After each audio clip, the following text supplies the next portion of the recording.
In a world obsessed with stability and predictability, Nassim Nicholas Taleb presents a radical and transformative lens through which to view existence.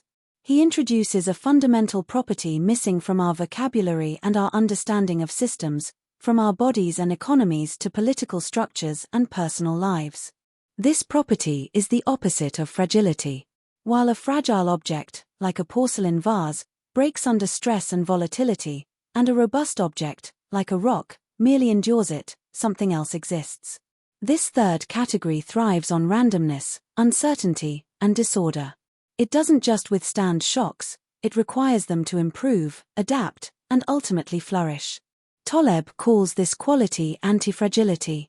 The journey begins by dismantling our modern obsession with the predictable.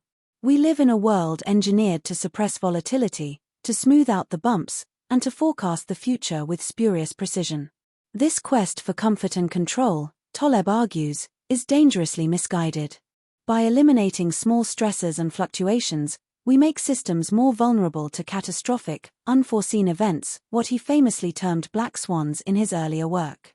A system deprived of regular, manageable stresses becomes brittle, accumulating hidden risks until a single shock can cause its total collapse.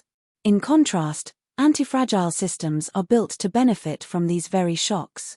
Nature is the ultimate antifragile system. Consider the human body. Muscles do not grow by resting in comfort, they break down under the stress of exercise and then rebuild stronger. The immune system requires exposure to germs to develop resilience. Our bones strengthen in response to impact. Evolution itself is a grand antifragile process, where random genetic mutations and environmental pressures weed out the weak and propagate the strong.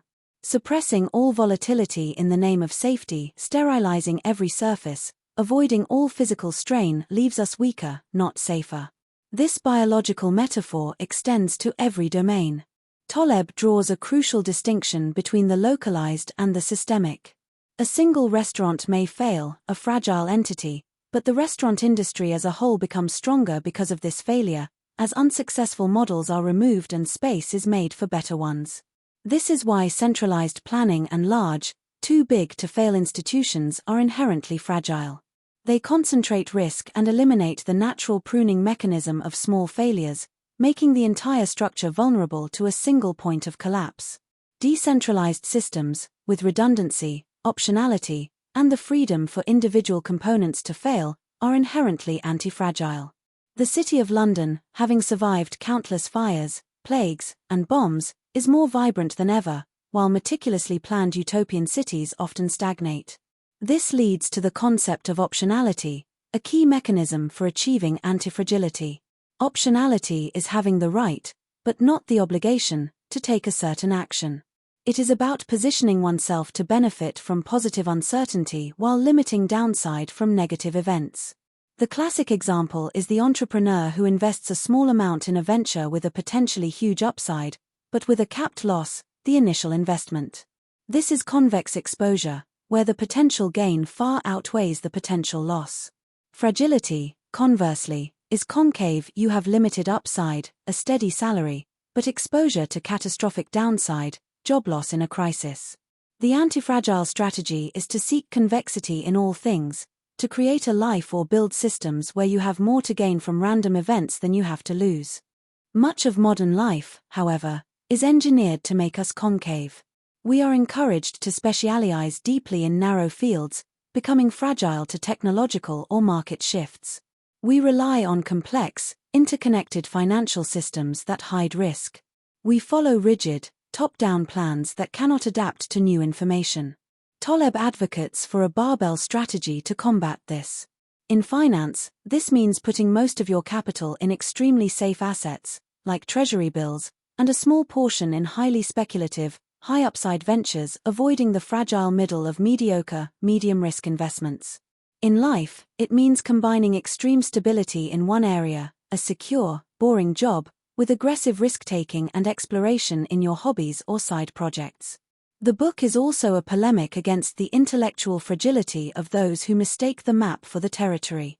Taleb reserves special scorn for fragilistas, academics, bureaucrats, and forecasters who impose theoretical models on a complex world without skin in the game. They prescribe policies, create financial derivatives, or make predictions but do not bear the consequences of being wrong.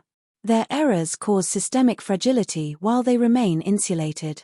True knowledge and antifragility come from practice, from trial and error, from having one's well-being tied to the outcomes of one's decisions. The cook who experiments and tastes his own food has skin in the game. The nutritionist who issues dietary guidelines from an ivory tower does not. Ultimately, embracing antifragility is about a fundamental shift in philosophy. It is about loving volatility when you have the right exposure. It is about preferring systems that are organic, evolved, and time-tested over those that are synthetically designed. It is about seeking resilience not through prediction and prevention, but through adaptation and strength gained from disorder. To live an antifragile life is to build redundancy, savings, skills, friendships, to take small, reversible risks constantly, tinker, explore, experiment, and to avoid the large, irreversible bets that can destroy you. It is to understand that the wind extinguishes a candle but energizes a fire. The goal is not to be the candle, safely sheltered from the breeze, but to be the fire, growing fiercer and brighter with the very chaos that threatens others.